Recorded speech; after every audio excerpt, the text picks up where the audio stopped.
Dekomposisi ini merupakan pemecahan masalah. Jadi nanti kita akan memecah masalah menjadi bagian-bagian yang paling kecil supaya masalah ini lebih mudah untuk kita selesaikan.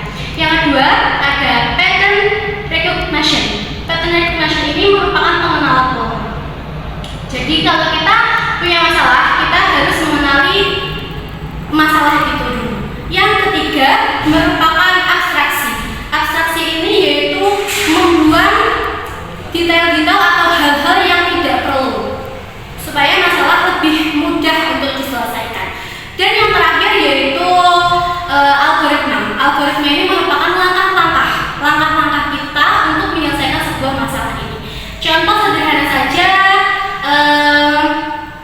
kita ingin membuat sarapan pagi. Nah, di komposisinya itu kita harus menentukan apa makanan yang akan kita makan untuk sarapan pagi. Terus kita menyiapkan alat dan bahannya, dan yang terakhir kita akan membuat makanannya. Untuk pattern recognition-nya berarti ya makanan apa yang akan kita buat. Misalnya kita ingin membuat roti panggang, berarti pattern recognition-nya ya roti panggang itu. Terus yang ketiga adalah abstraksi. Abstraksi ini tadi kan membuang hal-hal yang tidak perlu. Jadi semisal kayak warna piringnya apa gitu, itu tidak usah saja, itu harus dihilangkan. Dan yang terakhir adalah algoritma atau langkah-langkah.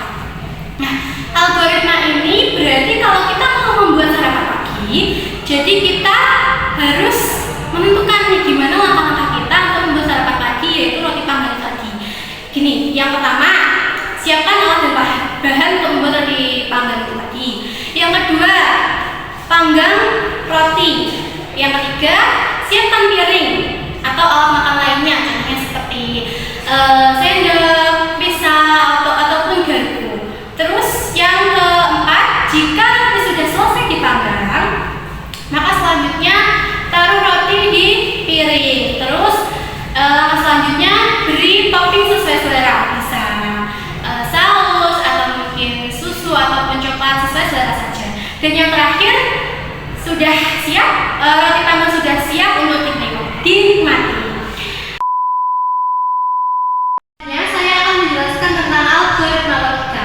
Jadi di sini saya sudah memiliki sebuah permasalahan tentang algoritma logika. Permasalahannya yaitu ada seorang pemuda yang memiliki anjing. Jadi permasalahannya mereka ini mau pergi ke suatu tempat, tapi hanya ada satu kendaraan yang muat satu pemilik dan satu anjing. Dan masalahnya yang bisa mengemudi si kendaraannya itu hanyalah si pemiliknya. Anjing tidak bisa mengemudi. Nah, jadi di sini anjing saya simpulkan sebagai A dan pemilik saya simpulkan jadi P. Langkah pertama, ini adalah suatu tempatnya ya.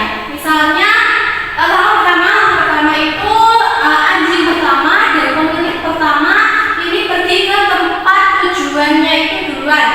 Kemudian anjing pertama ditinggal di tempat tersebut. Terus pemilik anjing pertama ini kembali ke tempat semula untuk menjemput pemilik anjing kedua. Kemudian pemilik anjing pertama dan pemilik anjing kedua pergi ke tempat yang mereka tuju. Kemudian di sini pemilik anjing kedua kembali lagi ke tempat semula untuk mengambil anjing kedua. Lalu pemilik anjing kedua dan anjing kedua pergi ke tempat yang akan mereka kunjungi. Kemudian pemilik anjing kedua kembali lagi menuju tempat semula. Pemilik anjing kedua menjemput pemilik anjing ketiga. Kemudian pemilik anjing kedua dan pemilik anjing ketiga pergi ke tempat yang akan mereka tuju. Nah, terus pemilik anjing ketiga ini kembali lagi ke tempat semula dan menjemput anjing ketiga. Kemudian pemilik anjing ketiga dan anjing ketiga pergi ke tempat tersebut, ke tempat yang mereka tuju.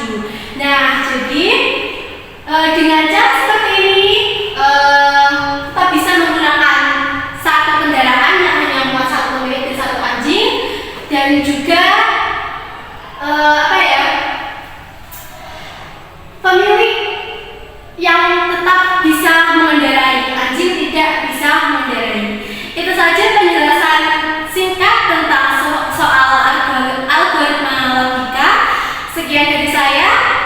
jika ada kurang lebihnya. Wassalamualaikum warahmatullahi